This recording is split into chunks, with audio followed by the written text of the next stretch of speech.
कहते हैं कि बाबा साहब डॉक्टर भीमराव अंबेडकर जी ने हमें तलवार उठाना नहीं सिखाया, तलवार चलाना नहीं सिखाया।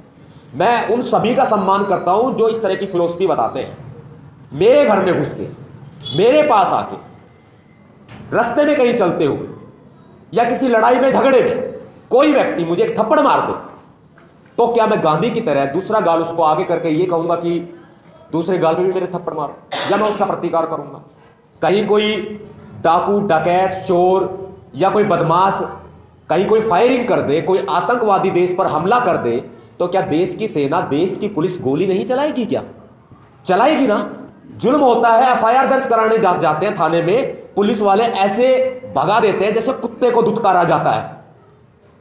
कुत्ते के बर्गी हमारी हालत जो है इस पुलिस ने और इस सरकार ने समझ रखी है। जरूरी नहीं है आज बीजेपी के राज में ही हो और 85% 15% की बात करते हैं, आज तक एकजुट नहीं हुए।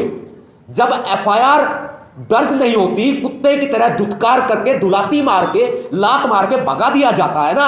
और जब अत्याचार होता है, लात पड़ती है, एफआईआर दर्ज नहीं होती, तब यही मिशनरी साथी उनको याद आते हैं कि हमारी मदद करना। इतना आसान नहीं है।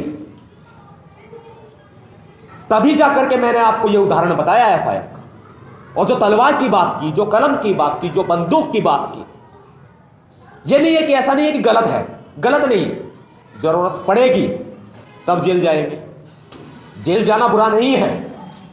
असेंबली में बम फोड़ा, भूलिए मत आप।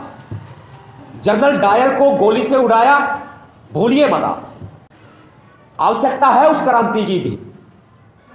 जब तक धमाका ना होना, तब तक ये भैरी सरकार जागती भी नहीं। लोग ये कहते हैं कि बहुजन समाज में एक गलत धारणा चल रही है, आंदोलन करो, रोड बंद कर दो, भारत बंद कर दो, जेल चले जाओ, युवाओं का भविष्य खराब हो जाएगा। तमाम तरह की डिग्रियां तो मेरे पास भी है, मेरी तो आज तक किसी ने छीनी नहीं। अगर बाबरी मस्जिद तोड़ी नहीं जाती तो सुप्रीम कोर्ट आज राम मंदिर के पक्ष में फैसला नहीं सुनाता, नहीं सुनाता। तो इसलिए सड़क बंद करना भी जरूरी है, भारत बंद करना भी जरूरी है, हथियार उठाने भी जरूरी है, और यह कलम भी जरूरी है। जहां जुल्म हो, लठ की जरूरत पड़े लठ उठाओ, हथियार की जरूरत पड़े तो हथियार उठाओ। इलीगल नहीं, मैं इलीगल नहीं कहता।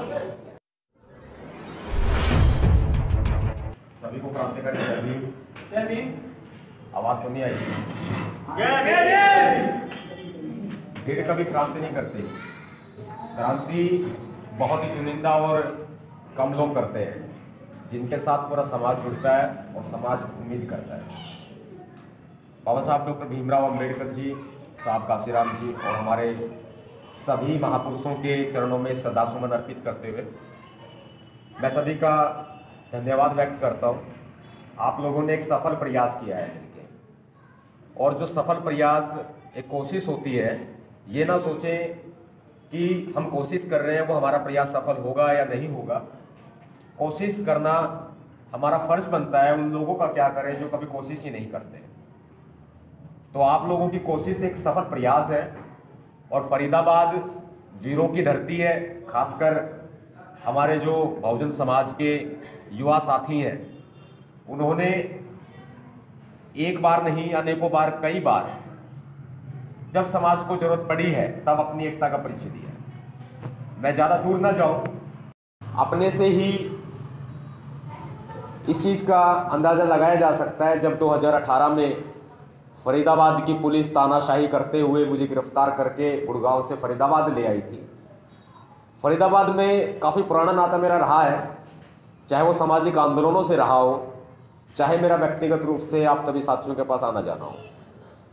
फरीदाबाद की पुलिस जब गिरफ्तार करके लेकर के आई थी, तब फरीदाबाद के साथियों ने, चाहे वो लोग यहाँ अवेलेबल हों या ना हो, लेकिन उन्होंने इतना अच्छा सहयोग किया कि सरकार को भी सोचना पड़ा और न्यायपालिका को भी सोचना पड़ा कि इतनी नॉन बेलेबल धाराएं और नॉन कंप्रोमाइजेबल धाराएं लगने के बावजूद भी आप लोगों ने मेरी जमानत करवाई।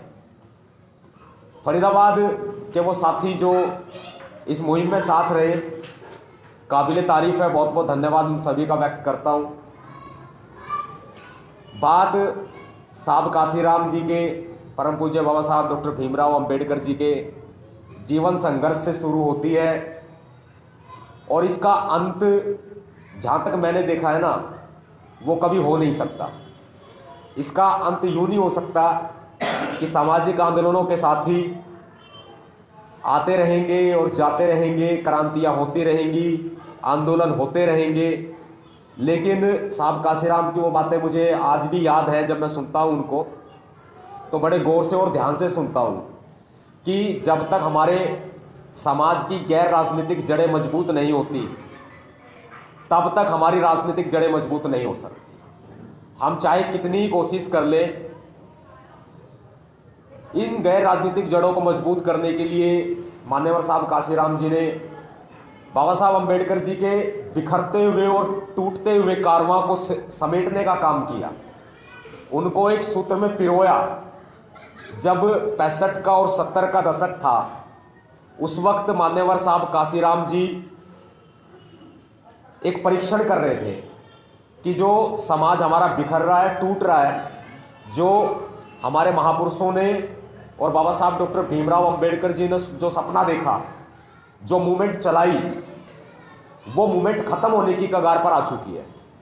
जब ये बीड़ा जो है मान्यवर साहब काशीराम जी ने उठाया था, ये बात आप सभी जानते हैं कि मान्यवर साहब काशीराम जी ने DS4 का बामसेफ का गठन किया और समाज को जोड़ने की एक सफल कोशिश की। उनकी कोशिश सफल भी हुई। फिर उन्होंने बहुजन समाज पार्टी का निर्माण किया, जिसका एक अच्छा रिजल्ट निकला। सोचिए कितने दूरदर्शी होंगे वो शख्स, वो महामानव मान्यवर साहब काशीराम कितने दूरदर्शी होंगे कि उन्होंने जो किया, जो गैर राजनीतिक जड़ें जो मजबूत की पहले बामसेफ के रूप में और DS4 के रूप में, जिन्होंने समाज को एकजुट किया और उसके बाद में उन्होंने बहुजन समाज पार्टी का निर्माण किया। नतीजन हमारी 4 बार सरकार बनी। इसके बाद कैसे कैसे ये कारवां, आप सिर्फ और सिर्फ ये सोच लें कि मान्यवर साहब काशीराम जी ने जो ये कारवां शुरू किया है ना, ये एक अकेले आपकी या मेरी या सभी की जिम्मेदारी नहीं है। ये हर उस व्यक्ति की जिम्मेदारी है जो अपने आप को 85% कहते हैं। जब 85% और 15% की राजनीति मान्यवर साहब काशीराम जी ने शुरू की थी ना, उस वक्त मान्यवर साहब को यह अंदाजा था, प्रॉपर अंदाजा था उनको, कि हाँ आने वाले समय में जब वो इस दुनिया में नहीं रहेंगे, उनका परिनिर्वाण हो जाएगा, तब इस तरह की समस्याएं समाज के सामने आएंगी। कि आज कोशिश वो हो रही है कि समाज, जो सामाजिक आंदोलन जो शुरू किया, जो मान्यवर साहब ने शुरू किया, हम उन जड़ों को मजबूत करने के बजाय जो है उसमें नमक डालने का काम कर रहे हैं। उसमें कोई भी व्यक्ति हो सकते हैं, आप भी हो सकते हैं, मैं भी हो सकता हूं, कोई भी हो सकते हैं। क्योंकि अगर सिर्फ सतपाल तंवर या अन्य कोई साथी सिर्फ अपने आप की राजनीति करें और समाज की राजनीति ना करें, सिर्फ वो अपने को मजबूत करने की कोशिश करें, चाहे वो सामाजिक रूप में हो, चाहे वो आर्थिक रूप में हो, लेकिन समाज को मजबूत करने की कोशिश ना करें, तो वो समाज के साथ एक बहुत बड़ा धोखा है। अगर मैं ठीक हूं तो समझिए आप ठीक है, मेरा नजरिया आपके प्रति अच्छा होगा देखने का। जैसे मैं कभी समाज में किसी की बुराई नहीं करता। मैंने एक बात देखी है, 2017 से समाज में इतना बदलाव आ चुका है, इतना विघटन आ चुका है, इतनी समाज में बंदरबाट हो गई है। आपने होटल का मेनू देखा है? होटल का मेनू भी ऊंची दुकान फीकी पकवान के माफिक होता है। जो होटल का मेनू होता है, बड़े होटलों का मेनू होता है। ऊंची दुकान फीका पकवान हम बीजेपी को कह सकते हैं, हम कांग्रेस को कह सकते हैं। मैं बड़ा उदाहरण आपके सामने दे रहा हूं। ये वो ऊंची दुकान और फीका पकवान है, खासकर बहुजन समाज के लिए। लेकिन अगर हम ढाबे की बात करें, ढाबे पे खाना सस्ता भी मिलता है और अच्छा भी मिलता है और आपके मन माफिक मिलता है, जैसा आप चाहते हैं वैसा मिलता है। ये होटल के मेन्यू की और ढाबे के मेन्यू की मैं ये बात कह रहा हूं इस वजह से कि हमारे बहुजन समाज में, समाज को जो हम मिशनरी लोग हैं या अन्य और बहुत सारे लोग हो सकते हैं, अनेकों पार्टियां हैं, राजनीतिक दल हैं, संगठन हैं, एक तरह से हमारी मूवमेंट, बड़े दुख के साथ मुझे कहना पड़ रहा है, हमारा मिशन, हमारी मूवमेंट एक ढाबे का मेनू बन करके रह गई है। वो ढाबे का मेनू जहां स्वाद देखा जाता है कि दाल में कितना स्वाद है, रोटी में कितना स्वाद है, मिक्स वेज में कितना स्वाद है, पनीर में कितना स्वाद है, रायते में कितना स्वाद है, सिर्फ और सिर्फ स्वाद देखा जाता है कि मैं फला फला पार्टी में जाऊंगा तो मेरा क्या फायदा होगा, मैं फला फला संगठन में जाऊंगा तो मेरा क्या फायदा होगा। सिर्फ और सिर्फ अपना फायदा लोग सोचते हैं, समाज का भला नहीं सोचते। ये पिछले 3-4 साल से इस तरह की कहानी चली आ रही है। इसलिए आज मैंने इस ढाबे के मेनू का आपको उदाहरण दिया है। हमें इस ढाबे के मेनू को खत्म करने की तरफ कदम बढ़ाने पड़ेंगे। किसी की बुराई करने से कुछ नहीं होगा।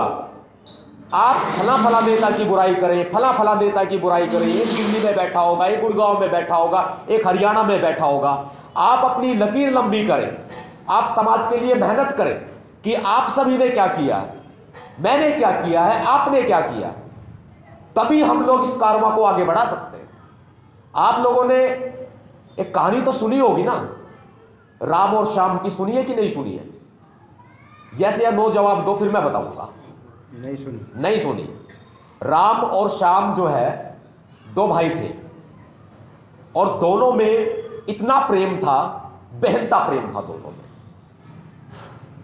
उन दोनों के प्रेम के एक उसके पड़ोस के ही नहीं, उसके आसपास के क्षेत्रों के ही नहीं, कई कई मीलों दूर के लोग उसके प्रेम के दीवाने थे, उन दोनों के प्रेम के। लेकिन श्याम जो था वो निठल्ला था, राम जो था वो मेहनती था। श्याम कोई मेहनत नहीं करता था, राम पूरी मेहनत करता था। राम दिन रात प्लानिंग करता रहता, बनाता रहता कि कैसे हमारे परिवार का गुजारा होगा, कैसे हमारी गरीबी दूर होगी। ये बहुत बड़ी बात है, ध्यान से सुनने की है। और इसमें इतने बड़े बड़े संदेश छिपे हैं कि आप इसको सोचेंगे ना तो वास्तव में एक बहुत बड़ी सीख मिलेगी। दोनों में मीटिंग हुई, बरगद के पेड़ के नीचे बैठ गए। उनके पड़ोस में बरगद का पेड़ था, साथ में चौपाल भी लगती थी, लोग ताश भी खेलते थे, हुक्का भी पीते थे वहां पर। लेकिन बरगद के पेड़ के नीचे दोनों बैठ गए और दोनों ने विचार विमर्श किया। राम ने कहा, श्याम मेरे दिमाग में एक विचार आ रहा है।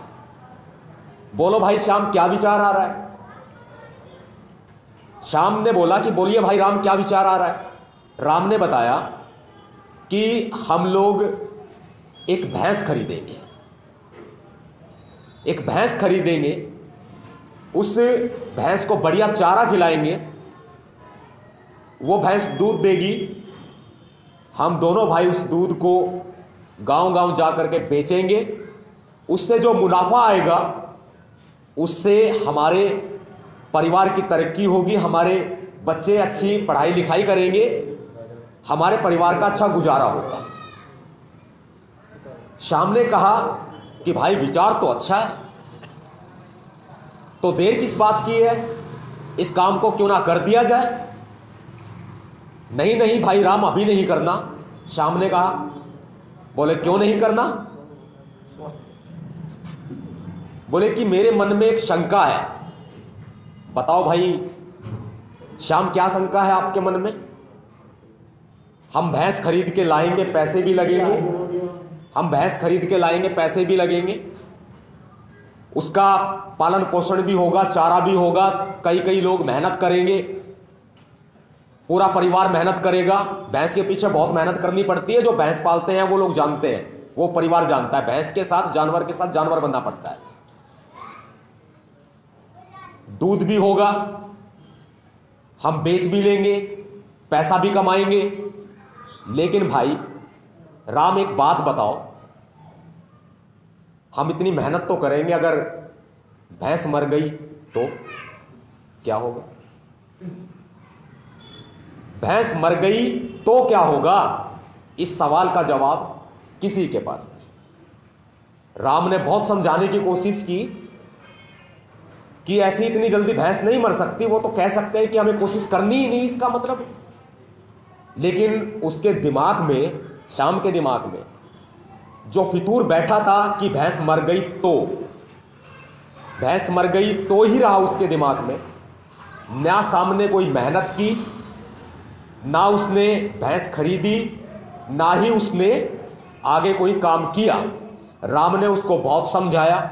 लेकिन हाँ, जो लोग मेहनती होते हैं वे लोग किसी का इंतजार नहीं करते कि फला फला व्यक्ति मेरे साथ चलेगा, मेरे पीछे चलेगा या मेरे साथ कंधे से कंधा मिला के चलेगा तो मैं आगे आगे कदम बढ़ाऊंगा, या ये भाई मेरा साथ देगा तो ही मैं आगे कदम बढ़ाऊंगा। राम ने ना आव देखा ना ताव देखा, उसने भैंस खरीदी।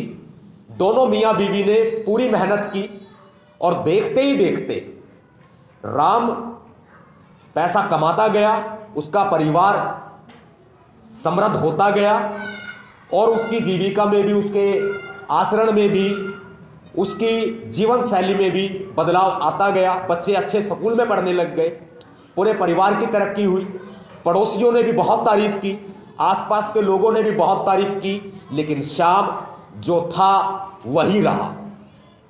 समाज को यह संदेश देने का मेरा मकसद साफ है, आप किसी का इंतजार मत करें, आपको जो करना है करें। मेरा भी हमेशा यही उसूल रहा है, जो मन में ठान लिया, जो जीवन में ठान लिया, वो हमेशा किया है। चाहे कितनी ही मुश्किलें क्यों ना आई हो, मैं कभी पीछे नहीं हटा।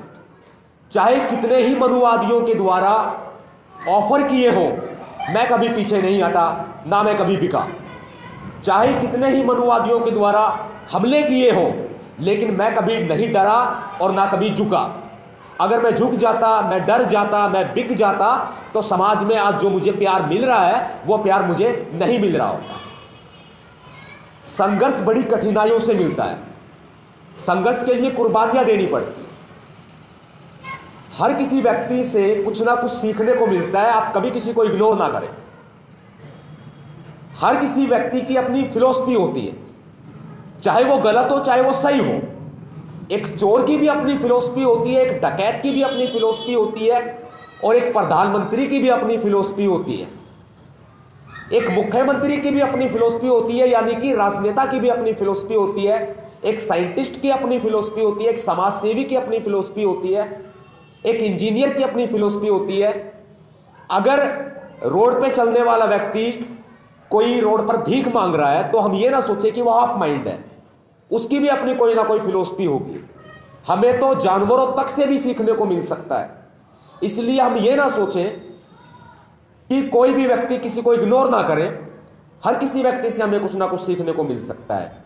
वही जैसे बाबा साहब डॉक्टर भीमराव अंबेडकर जी ने हर किसी देश का संविधान पढ़ा, उन्होंने प्रत्येक धार्मिक ग्रंथ पढ़े, लेकिन उन्होंने कभी किसी धार्मिक ग्रंथ की बुराई नहीं की सरेआम। हाँ, उनको ये महसूस हुआ, उनको ये लगा कि हमारी गुलामी मनुस्मृति में है। मनुस्मृति को उन्होंने सरेआम जलाया, मनुस्मृति को उन्होंने जला करके समाज में एक संदेश दिया। लेकिन वही बाबा साहब डॉक्टर भीमराव अंबेडकर जी थे जिन्होंने भारतीय संविधान के अंदर धर्मनिरपेक्षता दी। हम अपने धर्म का प्रचार प्रसार कर सकते हैं, किसी दूसरे धर्म को ठेस पहुंचाए बिना कर सकते, तब हम सच्चे भीम अनुयायी हैं। लेकिन हम आए दिन अपने धर्म का या फिर अपने कारवां का, अपने मिशन का, अपनी मूवमेंट का प्रचार प्रसार करने के बजाय 24 घंटे में से 23 घंटे 90 मिनट या पूरे 24 घंटे, 23 घंटे 60 मिनट, पूरे 24 घंटे अगर हम लोग दूसरों के बारे में सोचने में, दूसरों की बुराई करने में, दूसरे धर्मों की बुराई करने में अगर हम लोग टाइम बिताएंगे तो हमें कुछ हासिल नहीं होगा। हमें जब बाबा साहब डॉक्टर भीमराव अंबेडकर जी ने हमें जब धर्मनिरपेक्षता पूरे संविधान में दी है तो हमें हर एक धर्म का सम्मान करना चाहिए। उसी तरह से हमें अपनी मूवमेंट को आगे बढ़ाना चाहिए। और एक बात और मैं कहूँगा, ये बहुत ज़रूरी बात है। कहते हैं कि बाबा साहब डॉक्टर भीमराव अंबेडकर जी ने हमें तलवार उठाना नहीं सिखाया, तलवार चलाना नहीं सिखाया। मैं उन सभी का सम्मान करता हूं जो इस तरह की फिलॉसफी बताते हैं। हर किसी व्यक्ति की एक फिलॉसफी होती है। मेरे घर में घुस के, मेरे पास आके, रास्ते में कहीं चलते हुए या किसी लड़ाई में, झगड़े में कोई व्यक्ति मुझे एक थप्पड़ मार दे तो क्या मैं गांधी की तरह दूसरा गाल उसको आगे करके ये कहूंगा कि दूसरे गाल पे भी मेरे थप्पड़ मारो, या मैं उसका प्रतिकार करूंगा? क्योंकि बाबा साहब डॉक्टर भीमराव अंबेडकर जी ने यह भी कहा है कि जुल्म सहने वाला व्यक्ति जुल्म करने वाले से कहीं ज्यादा गुनहगार होता है। इस कलम के साथ साथ अगर बंदूक की या तलवार की क्रांति भी ना हो जरूरत पड़ने पर, तो ये भारत पाकिस्तान भारत चाइना बॉर्डर पर जो देश की सेना हथियार लेकर के देश की रक्षा कर रही है, और भारत ही नहीं हर एक देश की सेना हमारे यहाँ जहाँ बैठे हुए हैं या देश का कोई भी इलाका हो, कहीं कोई लड़ाई झगड़ा हो जाए, कोई और बात हो जाए, कहीं कोई डाकू डकैत चोर या कोई बदमाश कहीं कोई फायरिंग कर दे, कोई आतंकवादी देश पर हमला कर दे, तो क्या देश की सेना देश की पुलिस गोली नहीं चलाएगी? क्या चलाएगी ना। अगर हथियारों की जरूरत नहीं होती या तलवारों की जरूरत नहीं होती तो भारत की सेना के, भारत की पुलिस के, देश की, वर्ल्ड की किसी भी देश की सेना के, किसी भी पुलिस के हाथों में हथियार नहीं होते। लातों के भूत कभी बातों से नहीं माना करते। हम लोग अत्याचार सहते हैं, आजादी से पहले से सहते आए जुल्म, और आजादी के बाद भी हमारे हालात, जो भारतीय संविधान ने स्वतंत्रता समानता न्याय बंधुता वगैरह दे भी दिया, तो भी हमारे हालातों में सुधार नहीं आया है। देश के हर राज्य में हमारे ऊपर जुल्म होता है, सुधार नहीं आया है। अगर वही चीज जुल्म होता है, एफआईआर दर्ज कराने जाते हैं थाने में, पुलिस वाले ऐसे भगा देते हैं जैसे कुत्ते को दुत्कारा जाता है। कुत्ते के बल्कि हमारी हालत जो है इस पुलिस ने और इस सरकार ने समझ रखी है। जरूरी नहीं है आज बीजेपी के राज में ही हो, इससे पहले जो सरकारें रही है ना देश में, उनके राज में भी यही हालात थे। हम 85% और 15% की बात करते हैं, शर्म आती है हम लोगों को, और उन लोगों को भी शर्म आनी चाहिए जो सिर्फ होटल के और ढाबे के मेनू की तरह समाज का इस्तेमाल करते हैं और 85% 15% की बात करते हैं। आज तक एकजुट नहीं हुए। जब एफआईआर दर्ज नहीं होती, कुत्ते की तरह दुत्कार करके, दुलाती मार के, लात मार के भगा दिया जाता है ना, तब ये आकाश गौतम, ये ललित आजाद अंबेडकर, ये मास्टर जी, ये सारे साथी, नवाब सतपाल तंवर और कोई सम्मानित साथी ये याद आते हैं, भाई हमारी मदद करना। और फिर इससे पहले उनसे पूछे ना, बाबा साहब की बात करें, जय भीम की बात करें, कैडर की बात करें, मिशन की बात करें, महापुरुषों की बात करें, तो वो लोग ये कहते हैं कौन है अंबेडकर। और जब अत्याचार होता है, लात पड़ती है, एफआईआर दर्ज नहीं होती, तब यही मिशनरी साथी उनको याद आते हैं कि हमारी मदद करना। फिर बहुत जल्दी वो भूल भी जाते हैं। एक्सपीरियंस रहा है, बहुत पुराना एक्सपीरियंस है, कोई नए लोग नहीं है। सतपाल तंवर मिशन में उतरा कोई नया नहीं है। जब से मैंने होश संभाला है 8वीं 9वीं क्लास से, तब से समाज में हमने बाबा साहब डॉक्टर भीमराव अंबेडकर जी को, मान्यवर साहब काशीराम जी को हमने पढ़ना शुरू कर दिया 6ठी 7वीं क्लास से। और 8वीं 9वीं क्लास से मैंने, जहां बाबा साहब डॉक्टर भीमराव अंबेडकर जी का भवन मिलता, गुड़गांव में भी है, तब से हमने वहां आना जाना शुरू किया, मिशनरियों में बैठना शुरू किया, ज्ञान लेना शुरू किया। तब आज समाज में जो है, आज हम इस काबिल हैं कि समाज में हम लोग बाबा साहब अंबेडकर जी की बदौलत हम लोग सम्मान की तरह आपके साथ में मुखातिब हो सकते हैं। ये पुराना एक्सपीरियंस रहा है। एफआईआर दर्ज भी सम्मानित साथी जाकर के करवा देते हैं, और उसके बाद में 10 दिन बाद वही लोग फिर भूल जाते हैं, उसी ढर्रे पर आ जाते हैं, समझौते कर लेते हैं। समझौते ना हो तो उसके बावजूद भी समाज को भूल जाते हैं।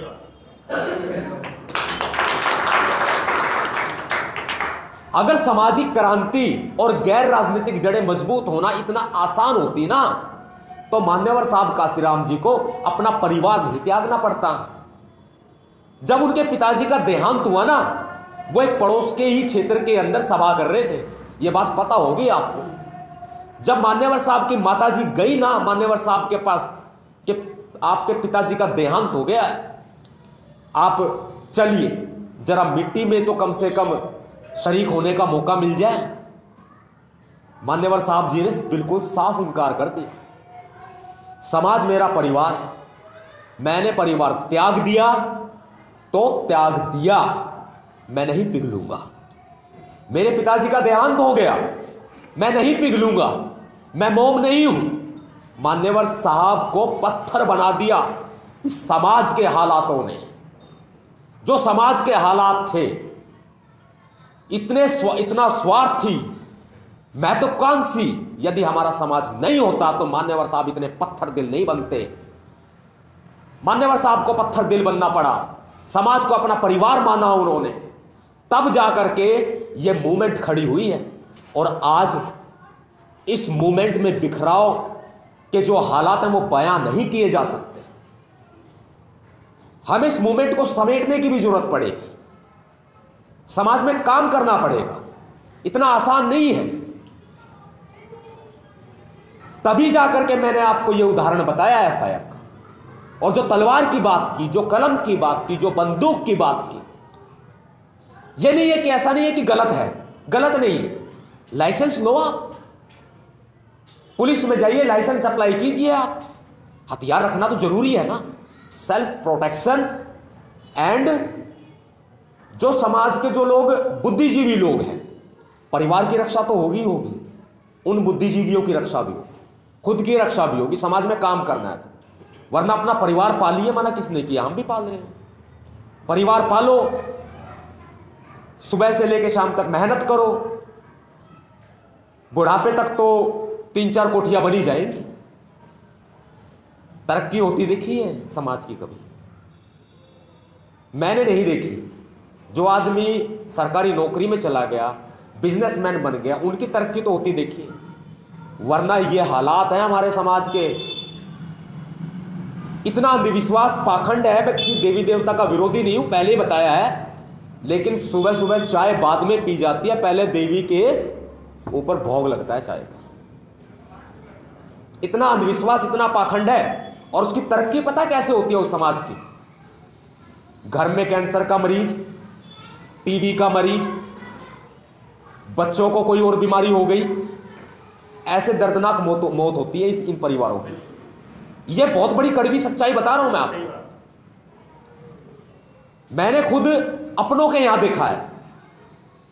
ज्यादा दूर जाने की जरूरत नहीं है, खुद के ही सर्कल उठा करके देख लो। अगर तरक्की होगी तो सिर्फ और सिर्फ शिक्षा से होगी। शिक्षा की तरफ जाना पड़ेगा। अगर हमारे समाज के लोग शिक्षित नहीं है ना, तो वो दारू भी पिएंगे, सुल्फा भी पिएंगे, चरस भी लेंगे, अफीम भी लेंगे, गांजा भी लेंगे, भांग भी लेंगे, सारे कर्मकांड करेंगे। और जो मनुवादी लोग हैं ना, बहुत शातिर हैं। जाति का नाम नहीं लूंगा, सिर्फ मनुवादी कहूंगा। और टॉप में कौन है मनुवादियों के? जो चारों वर्णों को इस्तेमाल कर रहा है आज तक। 4 वर्ण में से बचे 3 वर्ण, जो तीनों वर्णों को इस्तेमाल कर रहा है आज तक। शातिर कौन है आप भी समझते हैं, जाति का नाम नहीं लूंगा। और ये मनुवादी लोग हमारे युवाओं को, हमारे बच्चों को नशे में, वैशन में फंसाते हैं, वेश्यागमन कराते हैं। ये 2-3 चीजें ऐसी होती हैं, अल्कोहल, निकोटिन, अन्य जो और नशे होते हैं, वेश्यागमन, ये पूरे के पूरे परिवार को, पूरी की पूरी पीढ़ी को उन पर कलंक ही नहीं लगाते, उनको बर्बाद तक कर देते हैं। ये मनुवादी लोग जानबूझकर कराते हैं कि आप ऐसा करिए। हमारे ही लोगों में पैसा कमाने की भूख डाल करके अवैध रूप से शराब का धंधा करवाते हैं, अवैध रूप से वेश्यावृत्ति कराते हैं। दूर जाने की जरूरत नहीं है, आसपास के इलाके छान भर के देख लेना, पता चल जाएगा। हर जगह ये हालात हैं। मैंने अपना वक्तव्य शुरू करने से पहले ही कहा था, क्रांति भीड़ नहीं करती, भीड़ बंदरों की तरह उछलती है हमेशा और जेल जाती है। युवाओं का भविष्य खराब होता है, हालांकि वो भी जरूरी है, बताऊंगा कैसे। लेकिन क्रांति इक्का दुक्का लोग ही करते हैं, बदलाव इक्का दुक्का लोग ही करते हैं। जैसे मान्यवर साहब काशीराम जी ने किया, उनके मुकाबले ना कोई था ना कोई है। और हम अपनी कहते हैं, हम तो बाबा साहब डॉक्टर भीमराव अंबेडकर जी के, मान्यवर साहब काशीराम जी के पैरों के धूल के बराबर भी नहीं। अनेकों लोग ये समझ सकते हैं, जो होटल ढाबे का मेनू बना करके समाज को इस्तेमाल करने की कोशिश कर रहे हो, कोई भी हो सकते हैं, अनेकों लोग ऐसे हो सकते हैं। जो मान्यवर साहब काशीराम जी की बराबरी करने की कोशिश करें, बाबा साहब की बराबरी करने की कोशिश करें, लेकिन सच्चा व्यक्ति वो है जो इस मूवमेंट को, जो मूवमेंट हमें मान्यवर साहब काशीराम जी ने बताई है, उसी मूवमेंट के आधार पर चले, एक अलग से कोई नई मूवमेंट खड़ी ना करे। हमें उसी मूवमेंट के आधार पर चलना होगा जो मूवमेंट हमें मान्यवर साहब काशीराम जी ने बताई, जो बाबा साहब डॉक्टर भीमराव अंबेडकर जी ने बताई। तभी हमारा समाज सफल हो सकता है, कामयाब हो सकता है।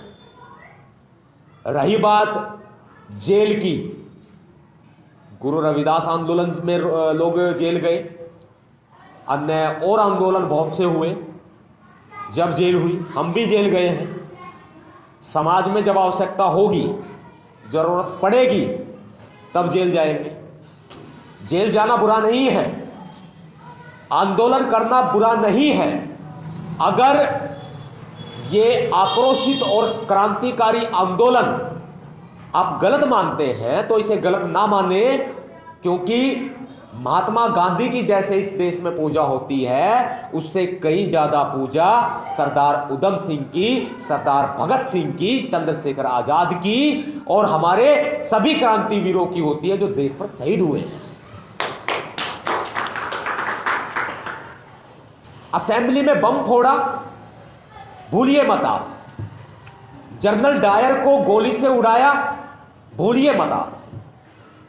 आवश्यकता है उस क्रांति की भी। जब तक धमाका ना होना, तब तक ये बैरी सरकार जागती भी नहीं। ये सच्चाई है। जब तक कोई बड़ा धमाका ना किया जाए, जब तक समाज में एक आंदोलन को नई दिशा ना दी जाए, तब तक ये नहीं जागती सरकारें। और 2 अप्रैल अगर नहीं दोहराया जाता ना, 2 अप्रैल अगर नहीं होता, तो SC ST एक्ट क्या ये सरकार वापस लेने वाली थी? नहीं लेती ना। देखिए, समाज में कुर्बानी जरूरी है। समाज तो कुर्बानी मांगता है।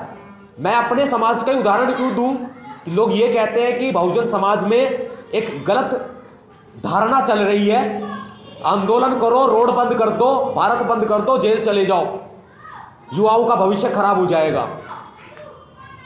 तमाम तरह की डिग्रियां तो मेरे पास भी है, मेरी तो आज तक किसी ने छीनी नहीं। अपने से ही अंदाजा लगा सकते हैं। अगर यह आंदोलन, ये क्रांति ना होना, तो सरकार कभी भी झुकती नहीं। सरकार कभी भी वो तमाम तुगलकी फरमान वापस नहीं लेती जो ये लोग जारी करते हैं और बार बार हमारे समाज का करंट चेक करते हैं। ये हमारे समाज की धारणा एक बन जाती है कि समाज में युवाओं को जेल जाना पड़ता है। आपको एक बात बता दूं मैं, इंदिरा गांधी ने जब इमरजेंसी लगाई तब कितने लोग जेल गए थे? बहुत नेता लोग जेल गए थे, नाम लेने की आवश्यकता नहीं किसी नेता का। और आज तो चीफ मिनिस्टर भी बन रहे हैं वही नेता लोग। लोगों की धारणा हो सकती है कि संसद जाने का रास्ता जेल होकर के जाता है, ये धारणा हो सकती है, लेकिन ये आवश्यक भी है और जरूरी भी है। सत्ता, साहब काशीराम जी ने कह दिया कि सत्ता जो है ना, वो चाबी है जिससे हर एक ताले खुल जाते हैं, जिससे गुलामी का बिल्कुल अंत हो जाता है। तो इसमें कोई बुराई भी नहीं है कि हमें संसद में पहुंचना चाहिए, लेकिन हाँ, सही तरीके से पहुंचना चाहिए। जो मान्यवर साहब काशीराम जी ने हमें रास्ता बताया, जो उन्होंने बहुजन समाज पार्टी की स्थापना करके हमें मूवमेंट दे दी, उस रास्ते से जाना मैं सही समझता हूं। मेरा पर्सनल व्यू ये हो सकता है, उस रास्ते से मैं सही समझता हूं। अगर मैंने आपको बताया कि समाज में इस तरह की धारणा चलती है, तो मैं एक बड़ा उदाहरण आपको दे देता हूं। अगर बाबरी मस्जिद नहीं तोड़ी जाती, बाबरी मस्जिद तोड़े जाने के विरोध में हूं, अगर बाबरी मस्जिद तोड़ी नहीं जाती तो सुप्रीम कोर्ट आज राम मंदिर के पक्ष में फैसला नहीं सुनाता, नहीं सुनाता। तो इसलिए सड़क बंद करना भी जरूरी है, भारत बंद करना भी जरूरी है, हथियार उठाने भी जरूरी है, और यह कलम भी जरूरी है। समाज में सारी चीजें जरूरी है। सबसे बड़ी और मोटी जो बात है ना वो यही निकल के आती है। साहब काशीराम जी का, बाबा साहब का मिशन मुख्य 2 से 3 चीज़ों पर ही पूरा आधारित है। सब कुछ कितना ही पढ़ लीजिए आप उतना ही कम है, कितना ही सुन लीजिए आप उतना ही कम है। बाबा साहब को और मान्यवर साहब काशीराम जी को, उनकी कितनी स्पीच सुन लीजिए आप उतना ही कम है। लेकिन ज़्यादा गहराई में और ज़्यादा लंबी सोच में जाने के बजाय ना आप सिर्फ इतना सोच लें, अगर आपने हर एक घर में बाबा साहब डॉक्टर भीमराव अंबेडकर जी का मिशन शिक्षित बनो, संगठित रहो, संघर्ष करो, अगर यही पहुंचा दिया ना तो वो दिन दूर नहीं जब हुक्मरान हम ठीक वैसे ही होंगे जैसे मान्यवर साहब काशीराम जी ने कहा था, वोट से तो लेंगे सीएम पीएम और आरक्षण से लेंगे एसपीडी। ये 3 चीजें पहुंचा दो बस, और समाज पे जहां अत्याचार आए, जहां जुल्म हो, लठ की जरूरत पड़े लठ उठाओ, हथियार की जरूरत पड़े तो हथियार उठाओ। इलीगल नहीं, मैं इलीगल नहीं कहता, लीगल तरीके से। सुप्रीम कोर्ट की खुद की ये गाइडलाइन है, अगर आपके घर में घुसकर कोई आपके ऊपर हमला करता है तो आपको अपनी सेल्फ प्रोटेक्शन करने का अधिकार है। भाई आप उस पर वार तो कर सकते हैं, करना पड़ेगा, अपना बचाव करने के लिए वार तो करना पड़ेगा। देश का कानून, बाबा साहब अंबेडकर जी का संविधान हमें यह अधिकार देता है, तो क्यों ना हम इस अधिकार का इस्तेमाल करें। आप सभी ने जो कोशिश की उसके लिए बधाई के पात्र हैं आप सभी। आज के लिए सिर्फ इतना ही, दोबारा बुलाएंगे और जोर शोर के साथ, ये उम्मीद करता हूँ। और इस कोशिश को असफल मत होने दीजिए, क्योंकि हमने तो बचपन में पढ़ा है, चींटी जब दाना लेकर चलती है बार बार गिरती है, बार बार उठती है, उसकी कोशिश कभी बेकार नहीं होती है। ये हमने कविताओं में बचपन में पढ़ा है, बहुत सारी चीज़ें सीखने को मिलती है बचपन की पढ़ाई से। लेकिन बचपन में अगर स्कूल के पीछे से कोई घूम के आए हो तो मैं कह नहीं सकता, अब भी पढ़ सकते हैं, क्योंकि ये अधिकार कभी समाप्त नहीं होते हैं जो अधिकार बाबा साहब अम्बेडकर जी ने दिए हैं। ठीक है जी। और मैं एक बात और चाहता हूँ, हर घर में भीम सैनिक है। कोई भी व्यक्ति जो किसी भी संगठन से ताल्लुक़ रखता हो, यहाँ भी और बाहर भी, किसी भी संगठन से, किसी भी दल से, राजनीतिक दल से, गैर राजनीतिक दल से, कोई भी ताल्लुक़ रखता हो, हर घर में भीम सैनिक है। मैं ये मान के चलता हूँ हर घर में भीम सैनिक है, चाहे वो मिशन से जुड़ा हो चाहे नहीं जुड़ा हो। वो 8 और 5 85 85% में 85% भीम सैनिक है, हर घर में भीम सैनिक है। तो वो ऑटोमेटिकली भीम सेना का सदस्य है, कोई किसी कागज के टुकड़े की आवश्यकता नहीं है।